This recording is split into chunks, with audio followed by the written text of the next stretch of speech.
whether you are trying to find more power for XC, more stability for technical riding in enduro, then there's a cleat position for you. And I'm going to show you the fail-safe way of breaking it down and finding the perfect position for your style of riding. So stay tuned and do subscribe if you are new to the channel. So cleats will have a lot of movement on your shoe, and this is so that you can really tune your position on the pedal. So you've got fore and aft, or up and down, and this will sort out your foot placement on the pedal, either far forward or far back or somewhere in the middle. You've also got side to side movement, which can help your foot be placed either closer to the bike or further away from the bike, and that might help with a stance or a poor pedaling stroke, for example. It will also help your cleats be set at an angle if your foot is, for example, heel out or toe in, or toe out and heel in. So I'm going to go into all of these different things in detail, as well as why float is a really good idea, especially if you are prone to knee pain. So let's just dive into those in more detail. So fore and aft, or up and down in the cleats, to choose this, it kind of depends on what you want to get out of your pedal stroke and maybe what genre you are doing. So pushing it far down means that your foot will be further forward on the pedal. So what that does is brings the heel closer to the center of the pedal. So it will be a little bit more stable in technical terrain. Enduro and trail riders will favor this position a lot more because it means that they can drive through their heels for pumping trails. It also means that flatter foot position is a bit more stable in technical terrain. And it also allows you to drop your heel better in order to feel more planted and behind the bike, rather than if it was too far up and your foot goes backwards, then you'll end up feeling a bit like you're on tippy toes. And also, if you put the brakes on or hit something suddenly, you might find that it's too easy for your weight to go forward, and you might end up feeling a little unstable. You might get a few OTB over the bars. So for enduro and technical riding, you do tend to favor that further down position. Now for XC, you might think that that sounds great for XC as well, but if you have your cleat much farther forward, then you get a pedal position or a foot position that is further back on the pedal. So the pedal's a little bit more towards the front of the foot. And what this does is allow you to drive through the heels for power.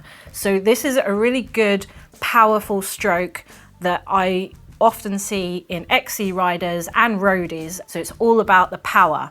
Now also, because you tend to have a stern or not easy release on cleats for things like road and XC, because you don't want to pop out under power, so they tend to be quite firm, or at least you should be looking at setting your cleat release at quite firm. Then this means that you've got more foot out the back in order to disengage. You've got more leverage to pop out of that firmer pedal clasp. Whereas in enduro technical, I personally tend to step down a lot to clip out and touch down. So I go for easy release cleats. So it doesn't matter too much with that lack of leverage at the back. And so it's kind of, as you can see, a little bit of a balance. So if you're not sure which one you want, or you're somewhere in the middle, you want a bit of both, then I would go for a neutral position. And what that means is somewhere in the center, and that is the center of your metatarsal, which is that kind of knuckle on either side of your foot. And what I would do is maybe get some masking tape either side of the shoe, get your foot in that shoe, press down nice and hard so that you get the full pressure of the foot in the shoe, and then find the knuckles on either side. Make a mark on either side and find that central line, and just get those cleats right in that center line.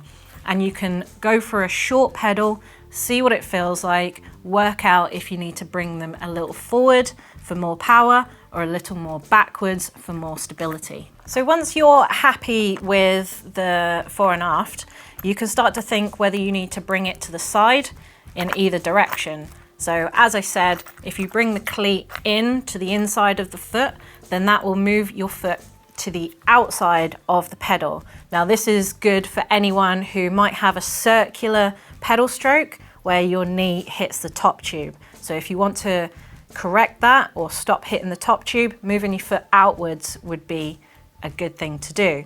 Also, moving it to the outside of the foot will bring the foot inwards. So if you've got narrow hips, for example, and you want to have a nice straight pedal stroke where you're not going outwards so much, then that's a good idea too.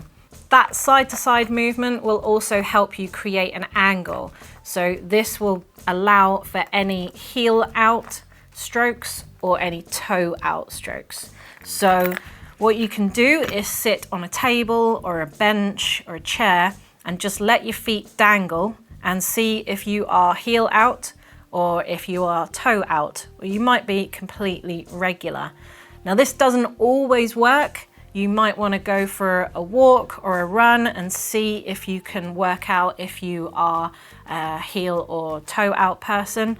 But the best thing to do is to get on a turbo trainer and actually film yourself from the back, from the side and from the front and work out how your feet move. You want to accommodate that movement. You don't want to correct it, because the problem with that is that your feet will just be fighting their natural gait and you'll end up with knee pain.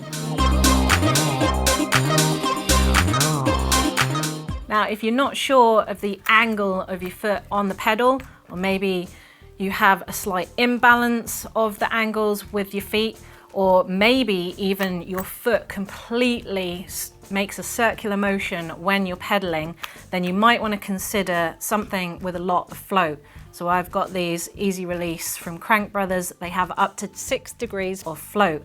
And this can often be seen as the enemy of power in the world of XC and gravel, but I completely disagree, because if you try and correct an angle, or if your foot does not move in the way that it wants to, that will travel up to your knee, and your knee is not meant to do anything other than hinge. So you'll just get knee pain. You might even get ITB pain or back pain. So I would say float often corrects a lot of poor pedaling strokes or poor angles, and I would try that if you're experiencing any pain or if you know that you have quite an active pedal stance. Once you've got your cleats set up, the next thing to consider is where your knee lies once you're actually sat on the bike. So ideally, you want your knee to be directly above the pedal, especially if you're doing something like XC, where it requires a lot of power, a lot of torque through the leg. And if you're doing long distance and you're doing a lot of repetitive pedal strokes, you want to get this right. Now, if you have a cleat too far back and your foot's too far forward, then you might find that you're reaching for your pedals, almost like your saddle is too high. And you might get knee pain from the reaching, you might even get lower back pain from your hips reaching either side of the saddle. So in summary, this is how I've gone through each of those details to set up the perfect cleat position for me. Now, I know I'm going to be riding trail and enduro in these winter trail shoes, so I've gone ahead and put the cleats and the bolts in the bottom bolts. There's often 4 in these cleat holes, because I know that once I've set up my tape with my metatarsal indicators, that I would go for a slightly lower than central position so that it's more stable for technical riding. And I've also accounted for a slight heel out motion in my pedaling stroke or my foot position, and also my metatarsals are kind of at an angle anyway, so that's accommodated for that. Now, if I was setting up my XC or gravel shoes, I would do the same thing, but I'd actually start in the higher holes and have my cleat position a little central or a bit further forward.